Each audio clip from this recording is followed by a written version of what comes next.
Welcome to Loren Reads to You. Today we're reading The Bedtime Killer by Loren Malloy. That's me. So make sure you're subscribing and or following wherever you're watching or listening to this.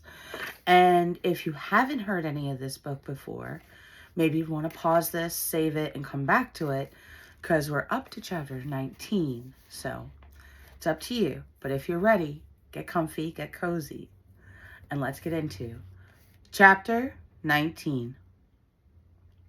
It's so obvious. It's so obvious. This poor girl doesn't want anything to do with this vile pervert. How can he not get the massive and blatant signs to fuck off? Thawne pondered out loud. Ugh, dude, please choose your wording much more carefully. I just ate and we all know exactly what he was doing outside that window was fucking off. Quite literally. So how about you pick better words and I won't throw up my sushi all over your lap, Reynolds exclaimed. Reynolds! Thorne! Lament bellowed. What? Reynolds and Thorne asked in unison with feigned innocence.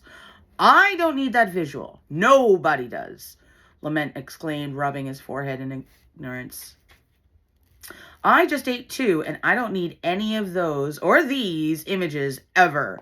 Detective Brewster pointed to the pictures of their crime wall. It was really 3 old chalkboards they taped pictures to, but they liked crime wall much better than saying, let's look at these old chalkboards again.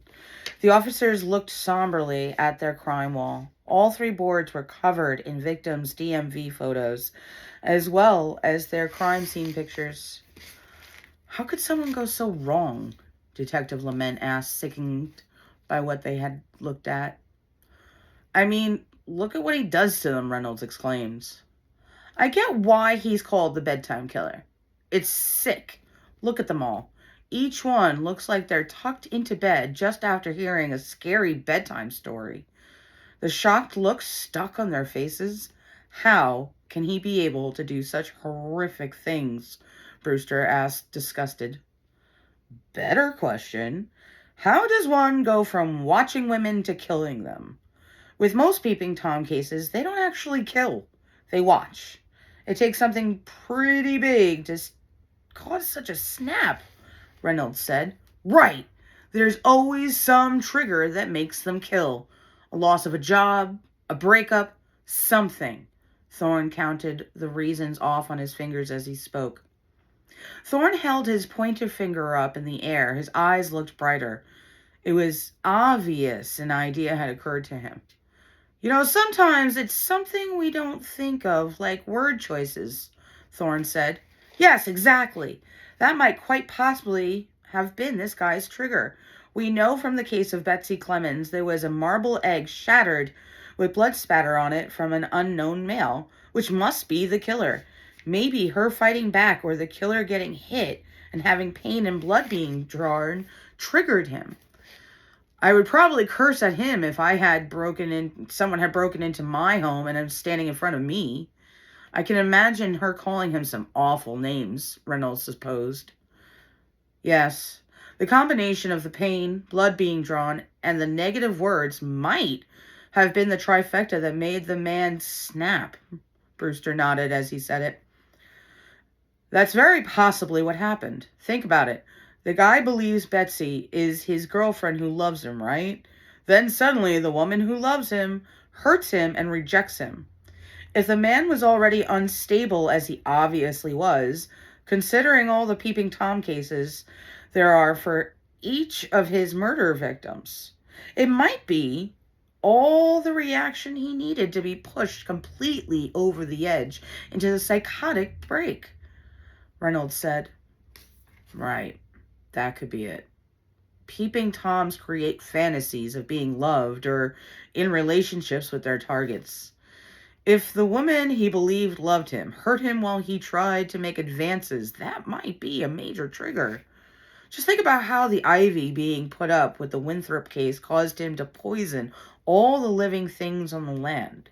I can just imagine how much rejection and rage he must have felt to go from having a key available to him to the key being taken away, Thorne said. I wonder if rejections during his voyeur stage helped trigger his psychotic break. If the ivy was never put up, would he have ever felt the need to venture inside? Reynolds pondered. Yeah, I honestly believe at some point, with all his peeping Tom victims, he feels the need to get closer to them, a compulsion even.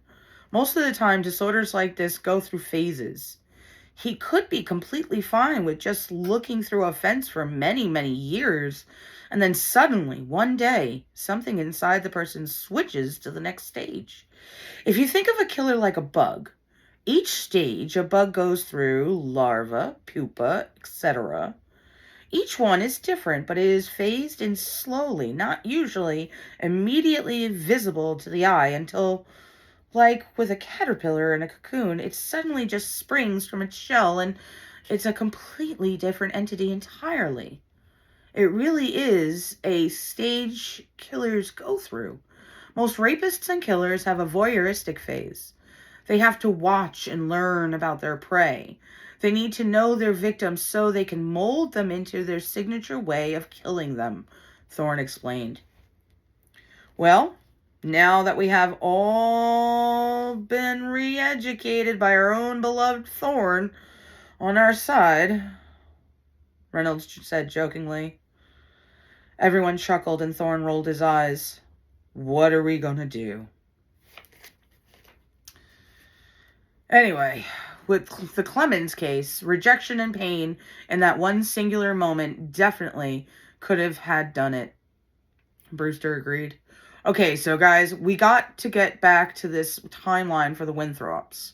I know we don't want to, but I know we've already had to go through the grisly timeline of Betsy Clemens, but we must keep going.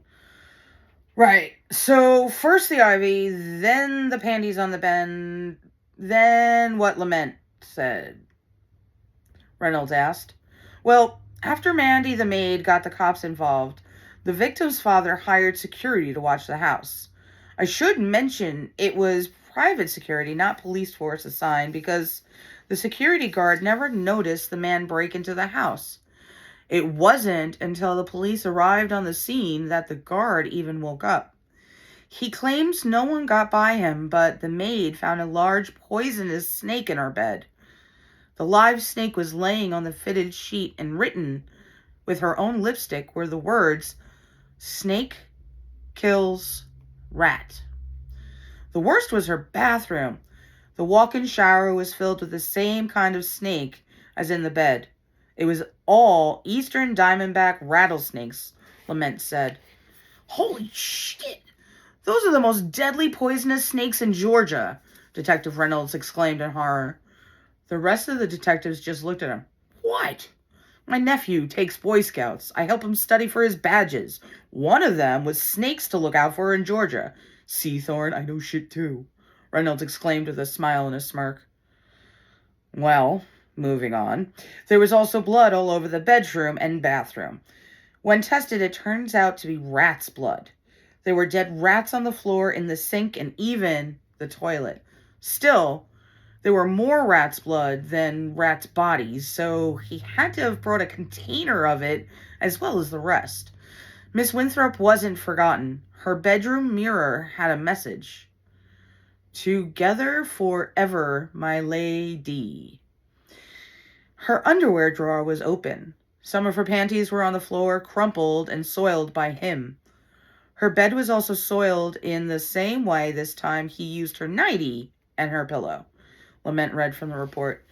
You're telling me all that evidence and not one hit in the system, Brewster cried out. Not one, Lament said sadly. What the fuck? How is that possible? Brewster exclaimed incredulously. Calm down, Brewster. You know this kind of thing happens all the time. We know not all states test all the rape kits and semen samples they get. They leave them on shelves. They don't want to deal with the cost of testing each sample. And since so many states don't have any laws on the books saying they got to, plenty of criminals just aren't in the system as they should be. Loren cried. Yeah, we know, Thorne said, exasperated. desperately trying to move the conversation forward to a safer, less volatile topic with Brewster. But seriously, not even a fingerprint match anywhere. Nope, not even a partial, Detective Lament sighed, then said.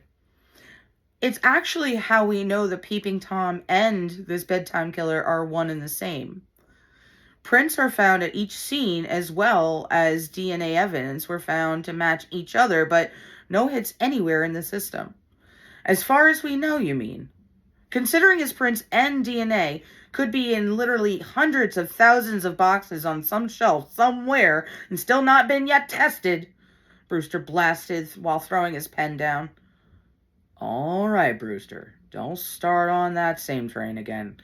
We all know what a sin it is, and we all know our perp could have had evidence in rape kits and forensic samples archived in crime scenes from all over. There is nothing we can do besides what we already do. Petition to have it mandated for every county and state to have every test, every kit, every test put through CODIS and NSID systems. Please, for the love of all that is holy, stop reminding us in the middle of an investigation we have no leads on. It's just freaking torture, man, Detective Reynolds exclaimed and stood up in anger. The man's chair crashed to the floor from how fast he stood up, and the room went silent.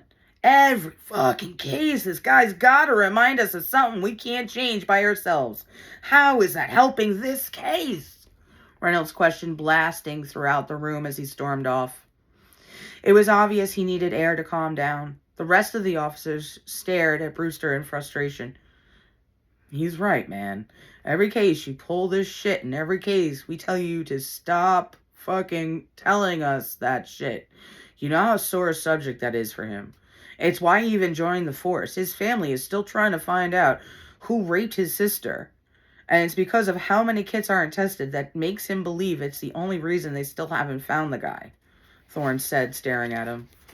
We write letters and sign petitions constantly, so please knock it the fuck off, Lament exclaimed in frustration at Brewster. You're right, I'm sorry. It's an issue for us all. I just get overly passionate and forget before I can stop myself. Next time, feel free to kick me, Brewster exclaimed. The captain finally spoke up. I'll do more than that next time. We clear, Brewster? He was standing in his office doorway. Reynolds' shouting had made him come out to see what all the yelling was about. Yes, sir. Good. Now get back to this case. We know the commissioner is breaking my balls over this. The longer we go without an arrest, the closer I'm getting to be castrated by him. So please, on behalf of me, my wife, and my balls, fucking solve this case already, the captain bellowed. The detectives collectively said, Yes, sir. The captain nodded and slammed the door. Sorry, guys. Brewster looked around apologetically. The men nodded and moved on. They know to let Reynolds come back on his own.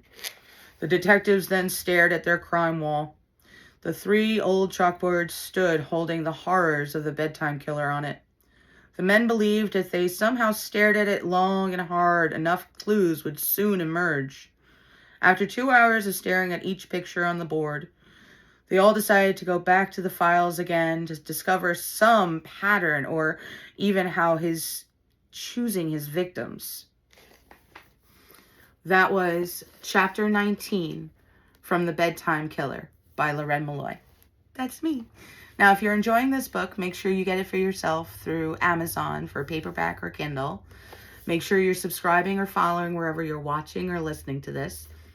And get ready, because we're about to read Chapter 20.